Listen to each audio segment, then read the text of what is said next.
Trump's smiley economist over here was not on his A game today. I would say maybe B or C game, but it's the perception behind what he said that's interesting. Because the ABC host Jonathan Karl actually asked some good, logical questions, but of course, at the end, he comes in with a slimy, deceptive, and possibly damaging question to our boy Kevin Hassett. It's not going to surprise you guys, but maybe it will. It's itsSeanDaniel here, and if you're as shocked as Jonathan Karl over here that I said he asked a good question in this interview, hit that like button or subscribe for more. Did I just say button? Button? Anyway, let's go. Trump economic advisor Kevin Hassett joins me from the White House North Lawn. Thank you very much, Kevin, for being here. Let me ask, we'll get to Powell in a second, but let me ask you about the new tariffs that the president's just announced that he's going to impose on August 1st on Canada, European Union, and Mexico. Why now? What's going on?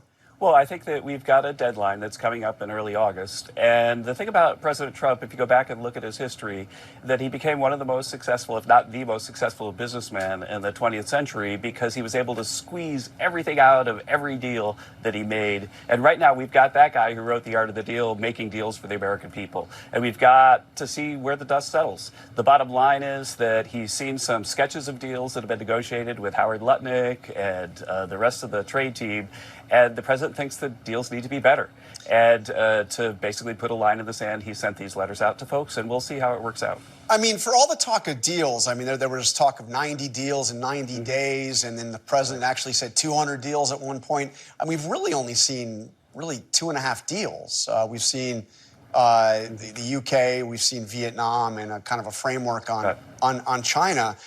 So let me ask you, because what we're hearing from the Europeans and from the Mexicans is they were in the middle of these negotiations as this was going on. So is this a negotiating tactic, or are these tariffs real? These tariffs are real if the president doesn't get a deal that he thinks is good enough. But, conversations are ongoing, and we'll see where the dust settles. The bottom line is that President Trump has produced a huge amount of tariff revenue. With the tariffs we've seen in the first half of the year, the Congressional Budget Office has said that tariff revenue over the next 10 years, which will help reduce the deficit and secure our entitlement programs, it's $3 trillion.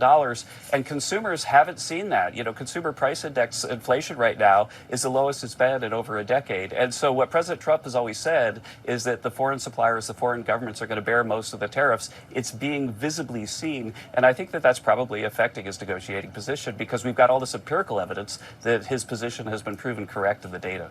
Well, as you know, a lot of economists say that the inflation will be coming, and that there were certainly a lot of imports that were brought in the anticipation that tariffs would be placed. But let me ask you about one new set of tariffs that he announced on Brazil. 50% new tariff on Brazil. Brazil had a $6.8 billion surplus last year. In fact, the U.S. hasn't had a trade deficit with Brazil since 2007. I mean, almost 2 decades. So why are we putting a punishing 50% tariff on Brazil? Well, bottom line is the president has been very frustrated with negotiations with Brazil and also with the actions of Brazil. In the end, though, we're trying to put America first. I think that a lot of people, when I'm talking to negotiators from other countries, at some point they'll say, what did we do wrong? And what I'm trying to get, the message we're all trying to get across is this is about America getting itself ready for the golden age by getting our house in order, by getting our tariff and trade policy and tax policy exactly where it needs to be for a golden age. And normally it's not necessarily about a specific country, but with Brazil it is. Their actions have shocked the president at times, and he's been clear about that. But I don't understand how you're saying it's about America, because the president has made it quite clear that what he's upset about is how the Brazilian Supreme Court has handled the criminal case involving former President Bolsonaro.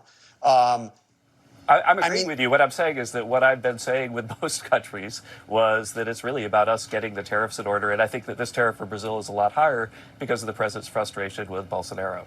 And the fact that Bolsonaro himself, anyway. But can you explain to me, because I find it confusing here, on what authority does the president have to impose tariffs on a country because he doesn't like what that country's judicial system is handling a specific case. Well, I mean, how if is he that? thinks it's a national defense emergency, or if he thinks it's a national security threat, that he has the authority under IEPA. So how is it a national security threat that, how Brazil is handling a criminal case against its former president? Well, that's not the only thing. That's not the only thing. I mean, So what is it? I mean, I've asked what it is. I mean, it seems that that's what President Trump's talking about. He's talking about his anger and his frustration. He's been quite candid about it with the Bolsonaro case. Right. Well, the bottom line is that what we're doing absolutely collectively across every country is we're onshoring production in the U.S. to reduce the national emergency that is that we have a massive trade deficit that's putting it at risk should we need production in the U.S. because of a national security crisis. And this is part of an overall strategy to do that. But again, as we've just established, we have a trade surplus with Brazil, not a deficit. And we've had a surplus with Brazil for 18 years. Jonathan Karl here from ABC is usually horrendous to watch. It's almost unbearable. Like, I made a video on him a while ago where he went after Tom Homan here, and it was pretty ridiculous. He was pretentious, stuck up, typical liberal stuff. But he's actually raising some good questions. Now, the answers are not really fully being given by Kevin Hassett, but why are we going after Brazil based on their own judicial system and their own actions and what they're doing with this big situation, especially because we have a surplus with them? It's not like we have a deficit like we do with China. So why are we punishing them? Now, our boy Kevin Hassett doesn't want to step too big on Daddy Trump's feet, and he's keeping the whole America First thing. But what Jonathan Karl asked a good question, but he doesn't realize that, is he looking at me? Which way is he looking? Yeah. Trump can do that if he wants to. Brazil, every country needs the U.S. in some way, shape, or form. We might not have a deficit with Brazil, but Trump actually can kind of play his cards how he wants when you're the president of the United States. That's why it was so dangerous when we had Biden in power, because we had all this leverage to do what we want because we are the big bad USA. We are the world police. We have a trade deficit with a lot of people, but we are the consumer economy. Everyone wants to sell here.